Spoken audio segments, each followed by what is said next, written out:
সবার আগে দেশ, সবার আগে দেশবাসী। সংসদে বাজেট অধিবেশনের আগে এই সুরেই বেঁধে দিলেন প্রধানমন্ত্রী নরেন্দ্র মোদী।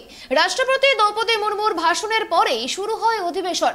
বুধবার পূর্ণাঙ্গ বাজেট পেশ করবেন কেন্দ্রীয় অর্থমন্ত্রী নির্মলা সীতারামন। এদিন অধিবেশন শুরু হওয়ার আগে মোদী বলেন, বিজেপির নেতৃত্বাধীন এনডিএ সরকারের একটাই লক্ষ্য, ইন্ডিয়া ফার্স্ট, সিটিজেন ফার্স্ট, অর্থাৎ সবার আগে দেশ, সবার আগে দেশবাসী।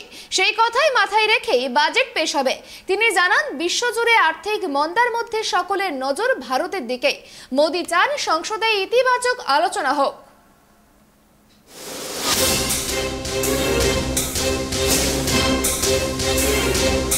नमस्कार साथियों, 2023 का वर्ष आज बजट सत्र का प्रारंभ हो रहा है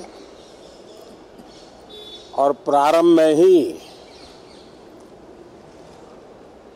अर्थ जगत के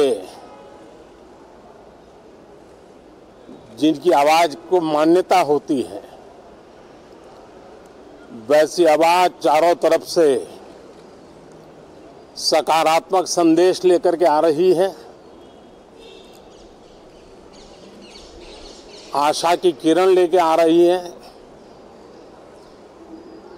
उमंग का आगाज लेकर के आ रही है। आज एक महत्वपूर्ण अवसर है।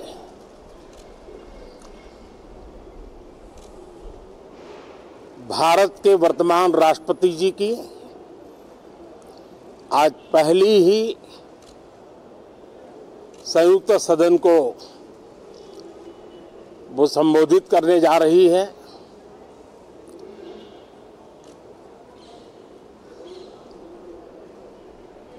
राष्ट्रपति जी का भाषण भारत के संविधान का गौरव है, भारत की संसदीय प्रणाली का गौरव है और विशेष रूप से आज नारी सम्मान का भी अवसर है और दूर सुदूर जंगलों में जीवन बसर करने वाले हमारे देश के महान आदिवासी परंपरा के सम्मान का भी अवसर है।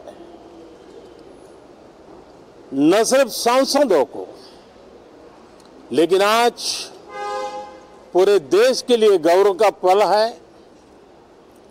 कि भारत के वर्तमान राष्ट्रपति जी का आज पहला उद्बोधन हो रहा है और हमारे संसदीय कार्य में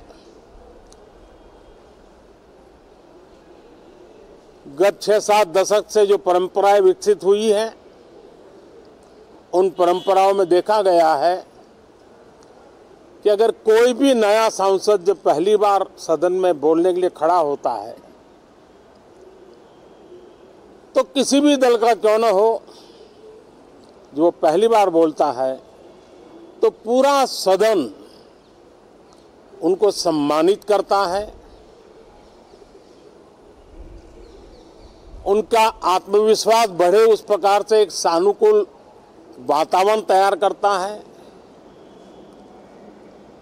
एक उज्जवल और उत्तम परंपरा है।